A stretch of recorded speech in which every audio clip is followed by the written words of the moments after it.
Salut à tous, alors hier en consultation j'ai vu ça. Donc je vous montre la photo, c'est pas la photo de la patiente que j'ai vue en consultation, c'est une photo que j'ai prise sur Google Images, et je pense que même si vous vous y connaissez pas, vous devinez un petit peu ce que c'est grâce au titre de la vidéo tout simplement. Bon, allez, j'enlève la photo. Ce que vous avez vu là, c'était un zona. Donc un zona, qu'est-ce que c'est? Ça vous parle peut-être. En fait, c'est une réactivation du virus de la varicelle. Donc effectivement, le virus de la varicelle, qu'on appelle le virus VZV, est un virus qui va ensuite dormir dans des ganglions nerveux sensitifs, d'accord? Un petit peu comme l'herpès, mais l'herpès, j'en parlerai peut-être dans une prochaine vidéo. Et du coup, ce virus de la varicelle qui va dormir dans ces ganglions va pouvoir parfois se réactiver et du coup ressurgir dans le territoire qui est innervé par finalement la racine nerveuse qui émerge de ce ganglion, d'accord?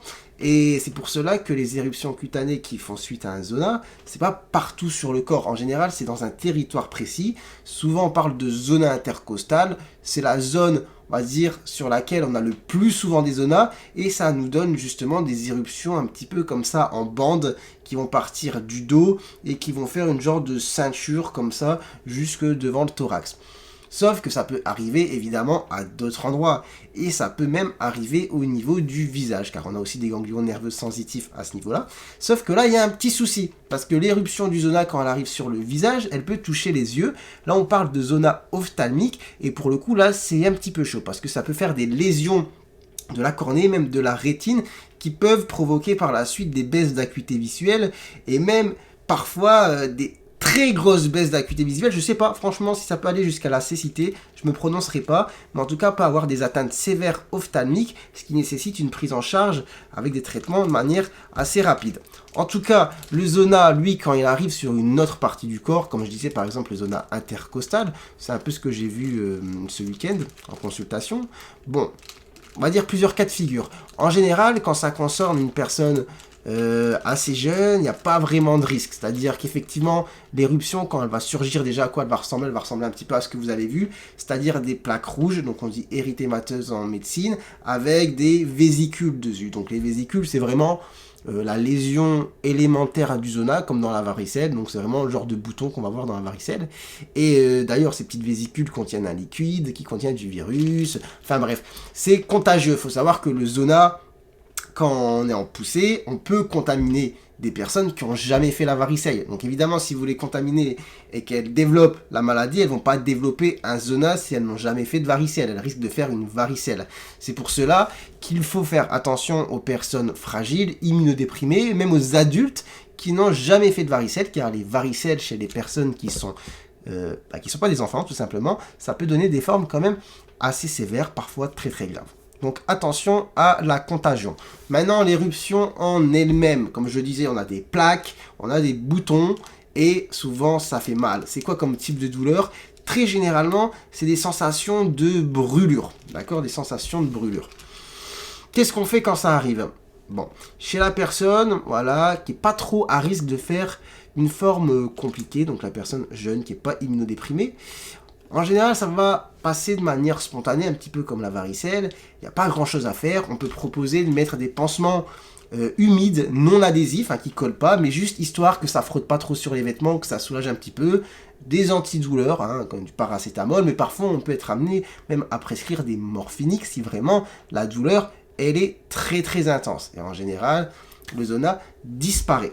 Maintenant, chez des personnes plus âgées, les personnes de plus de 70 ans, les personnes immunodéprimées, on peut avoir plus de chances par la suite de développer ce qu'on appelle des douleurs post-zostériennes. Et oui, on peut avoir par la suite des douleurs qu'on dit neuropathiques, c'est-à-dire des douleurs qui vont avoir des caractéristiques différentes de la douleur simple quand vous cognez par exemple sur un bureau. D'accord? Ça va être des sensations justement, voilà, des troubles de la sensibilité dans le territoire, des sensations de brûlure, voilà, des douleurs vraiment gênantes qui peuvent être permanentes et qui peuvent durer plusieurs mois, voire plusieurs années après l'éruption. Et ça, on est plus à risque d'en développer quand on est très âgé. Et c'est ce qui, du coup, justifie parfois l'instauration d'un traitement antiviral chez une personne, par exemple, de plus de 70 ans, une personne immunodéprimée qui développe un zona.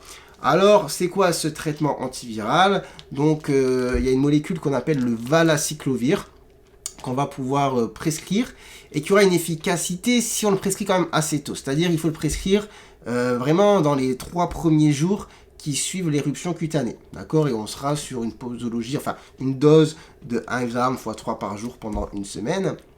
Ça va être le traitement de base pour traiter un zona. Donc on ne traite pas tous les zonas forcément avec ce médicament, mais voilà, une personne de plus de 70 ans qui a une éruption précoce, on va instaurer ce traitement. Donc voilà, vous connaissez déjà pas mal de choses sur le zona, vous savez que c'est une réactivation du virus de la varicelle, que ça se manifeste par des plaques rouges dans un territoire donné, d'accord, le territoire innervé par un nerf, que ça va donner des boutons, des douleurs, des brûlures. Chez la personne jeune qui n'a pas trop de risque de complications, en général ça va s'estomper rapidement sans avoir besoin d'avoir recours à un traitement particulier. Par contre, chez la personne de plus de 70 ans et chez la personne immunodéprimée, on a souvent la nécessité de prescrire de manière précoce un traitement antiviral. Et il faut savoir que la complication la plus fréquente, c'est les douleurs post-zostériennes, donc les douleurs neuropathiques à type de brûlure qui peuvent persister plusieurs mois, voire plusieurs années après l'éruption. Là, c'est un petit peu compliqué. Il existe ensuite des traitements qu'on peut prescrire dans les douleurs neuropathiques, mais bon, c'est plus ou moins efficace. Et la grande complication, là, le danger du zona, c'est quand c'est au niveau du visage, et ça peut donner un zona ophtalmique au niveau des yeux et abîmer l'œil, la vue, et c'est là qu'il faut faire attention. Pour le coup, il faut mettre un traitement très rapidement par voie oculaire, mais ça c'est vraiment du recours du spécialiste. Voilà, vous en savez sûrement autant que moi maintenant sur le zona. Dites-moi en commentaire si vous étiez au courant de tout ça, si vous avez des questions, et puis moi je vous dis à très bientôt pour une prochaine vidéo. Sur ce, ciao ciao.